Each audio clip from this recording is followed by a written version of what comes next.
pemerintah menghimbau masyarakat untuk tidak melakukan perjalanan ke luar negeri karena begitu parahnya keadaan sekarang mengenai Omikron di seluruh dunia. Oleh karena itu kami memutuskan rapat tadi sangat mempertimbangkan, saya ulangi sangat mempertimbangkan untuk meningkatkan masa karantina menjadi 14 hari jika penyebaran varian Omikron ini semakin meluas. Dalam rapat evaluasi PPKM Senin sore, pemerintah mempertimbangkan untuk memperpanjang masa karantina jadi 14 hari dan memperketat pembatasan jika jumlah kasus harian pasca masuknya COVID-19 varian Omikron ke tanah air mencapai 500 hingga 1.000 kasus per hari. Kami menggunakan threshold 10 kasus per juta penduduk per hari atau setara dengan 2.700 kasus per hari. Tetapi kami akan mulai melakukan pengetatan ketika kasusnya melebihi 500 dan 1.000 kasus per hari.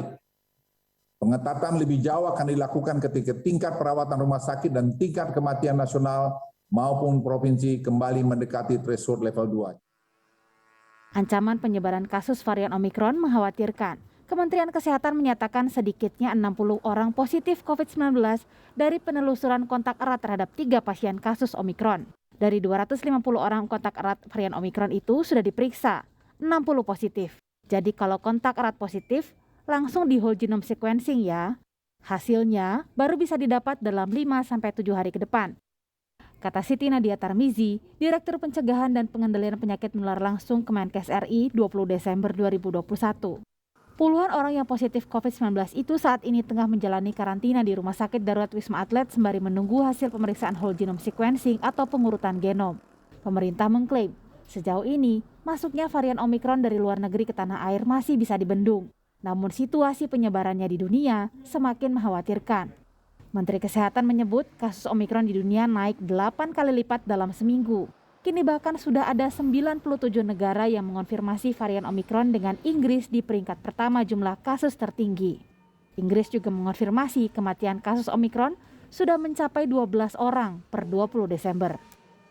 Tadinya Afrika Selatan di atas, sekarang yang paling tinggi adalah Inggris dengan 37.000 kasus, Denmark dengan 15.000 kasus, Norwegia dengan 2.000 kasus, Afrika Selatan 1.300 dan Amerika Serikat 1.000 kasus. Sudah terbukti sekarang bahwa kemampuan netralisasi virus pasca infeksi dan imunisasi menurun terhadap Omikron dibandingkan varian lain. Ada kemungkinan besar bahwa beberapa orang yang sudah divaksinasi lengkap maupun booster tetap tertular Omikron. Meski pemerintah terus memperpanjang PPKM hingga 3 Januari 2022 dengan status yang bergantung pada kondisi epidemiologis COVID-19 masing-masing wilayah, pengetatan pintu masuk negara tetap dilakukan, terlebih di jalur darat dan laut. Setiap penumpang yang masuk dari luar negeri akan dites PCR dan sampelnya akan diperiksa untuk mengidentifikasi varian Omikron.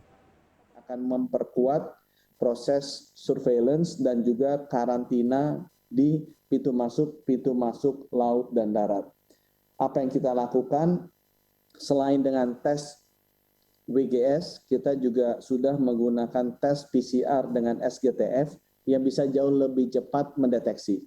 Karena tes PCR dengan SGTF berfungsi sebagai marker, jadi tidak 100% seperti WGS, tapi kemungkinan besar bisa mendeteksi Omikron dalam waktu 4-6 jam saja, sedangkan WGS membutuhkan 3-5 hari.